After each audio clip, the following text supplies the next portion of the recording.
उद्धव आ रहे हैं, उद्धव आ रहे हैं। मचल पड़े भगवान अपने रथ से दौड़ कर, अपने महल से नीचे उतर करके और उद्धव की ओर दौड़ के जा रहे हैं। उद्धव जी को जैसे ही देखा है, उद्धव जी ने भगवान को देखा, उद्धव जी रथ से उतर करके आ गए और भगवान ने उद्धव को गले से लगा लिया है। अब ये उद्धव वो बृहस्पति का शिष्य, वो महाज्ञानी उद्धव नहीं है। ब्रज में जाने के बाद परम रसिक भक्त उद्धव आए हैं, भगवान ने गले से लगाया। उद्धव जी गए, मैया ने जो माखन की मटकी दी थी वो मटकी लेकर के आए, भगवान के हाथ में दिया। भगवान ने कहा मैया ने दी होगी, और यह कह करके भगवान वहीं बैठ करके माखन पाने लगे। भूल गए कि मैं यहाँ मथुरा का एक बहुत बड़े पद में हूं। प्रेम में व्यक्ति अपना ऐश्वर्य खुद को भूल जाता है, लेकिन जब ये आ जाए लोग क्या कहेंगे, जहां मर्यादा आ जाए, जहां सीमा आ जाए, वहां फिर वो प्रेम नहीं रह जाता। भगवान विचार कर रहे, मैं अभी मथुरा में हूं, वृंदावन में नहीं हूं। वृंदावन में जैसा चाहता वैसे बैठ जाता, जो चाहे वो करता, लेकिन ये मथुरा है, यहाँ मर्यादा है, यहाँ सीमा है। हाथ पकड़कर उद्धव को अपने महल में ले गए, बैठे हैं, ब्रज की चर्चा। उद्धव बताओ तुझे मैया कैसी है? मैया ने क्या कहा? ब्रज गोपियों ने, मेरे सखाओं ने, ब्रजवासियों ने क्या कहा? मथुरा और वृंदावन कोई दूर नहीं है, लेकिन फिर ब्रजवासी मथुरा आए क्यों नहीं? ब्रजवासी इतना ही चाहते थे कृष्ण से मिलना, तो मथुरा आ सकते थे। 2 घंटे का रास्ता है वृंदावन से मथुरा आने का, फिर भी ब्रजवासी क्यों नहीं आए?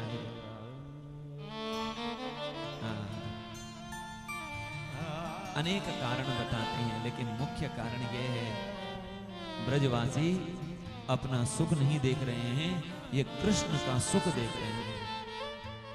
भगवान का भक्त भगवान के राजी में राजी रहता है।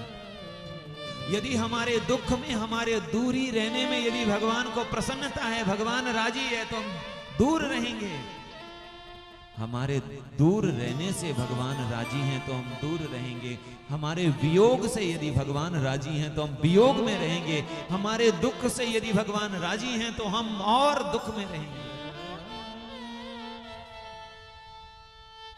नंद बाबा जब वापस गए, नंद बाबा रोते रोते अपने सखाओं के साथ और ब्रजवासियों के साथ जैसे वापस आए, मैया ने देखा, नंद बाबा को देखा, आते हुए ब्रजवासियों को देखा, और जब उनके बीच में अपने कन्हैया को नहीं पाया, जैसे मैया को पता चला कि नंद बाबा व लाला को छोड़ करके आए हैं, ये पतिव्रता नारी है, अपने पति का नाम भी नहीं लेती है, लेकिन आज उल्टो पग कैसो दीनो नंद।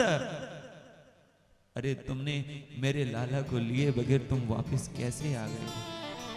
जरा बताओ तो सही, तुम लाला को वापस लिए बगैर आपके प्राण नहीं निकल गए? तुम लाला के बिना वापस आ गए। जब लाला ने यह कहा कि मैं वापस नहीं आऊंगा, तब तुम्हारे शरीर में प्राण रह कैसे गए लाला के बिना?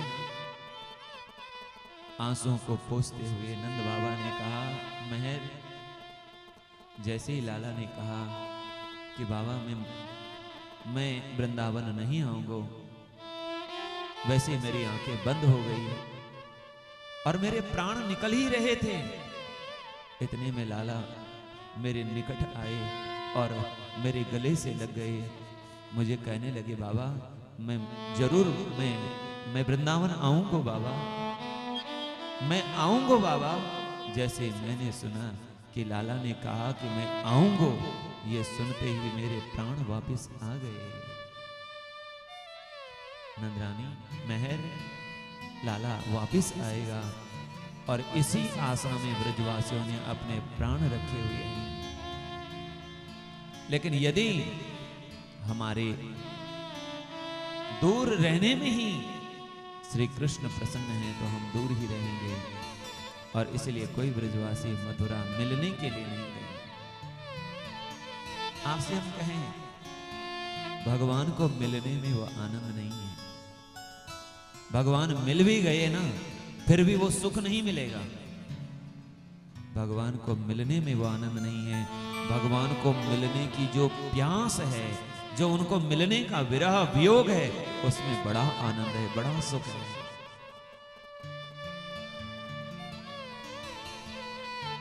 इसलिए भक्त तो कहते हैं, प्रभु मैं जब आपको रो करके पुकारूं तो मेरी रो करके, मेरी करुण पुकार से तुम प्रकट मत हो जाना। जब मैं रो रो कर आपको पुकारने लगूं तो आप मेरे सामने प्रकट मत हो जाना। तो आप छुप करके मुझे देखना, पर मेरे सामने प्रकट होना हो जाना, क्योंकि मैं आपके विरह में रोता रहूं, बस मेरी यही इच्छा है। मेरे को आप नहीं चाहिए, मेरे को आपका विरह चाहिए, आपका वियोग चाहिए, आपकी प्यास चाहिए। आपके लिए रोता रहूं, आपके लिए तड़पता रहूं, आपके लिए विकल होता रहूं, मुझे बस यही चाहिए। और देखिए, संयोग में भी वियोग का रस। द्वारिका में रात्रि का समय है। भगवान की अर्धांगिनी पत्नियां अपनी गोदी में भगवान का सिर रख करके भगवान के सिर को सहला रही हैं। भगवान सामने हैं, उनकी सेवा कर रही हैं। उसी समय भगवान का विरह व्याप गया। मिल ही रहा त मानो कबहू मिले नहीं। यहां मिले हुए हैं, लेकिन मानो कभी मिले ही नहीं। भगवान सामने हैं और भगवान की पत्नियां, जैसे ही बाहर से झरोके से आवाज आ रही है टिटहरी की, उसको संस्कृत में कुररी कहते हैं रात के समय उसका पति उससे दूर चला जाता है और वो कुररी जो कीड़ा है, वो कुररी रोती रहती है।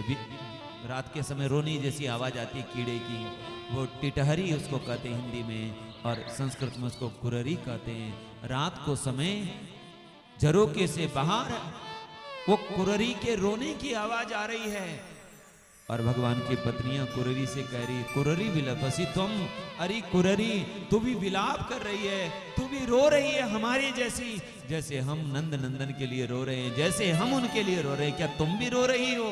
क्या जैसे हमारा चित्त उन्होंने चुरा लिया है, क्या उन्होंने तुम्हारा भी चित्त चुरा लिया है?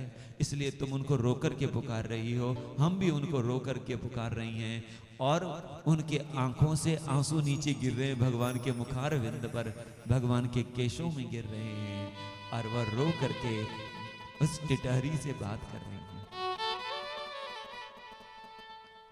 आकाश में मेघ गर्जना कर रहे हैं, मेघों से बात कर रही है। अरे ऐसा लगता है श्री कृष्ण के विरह में तुम्हारा भी मन नहीं लग रहा है। कैसा विरह है, कैसा वियोग है।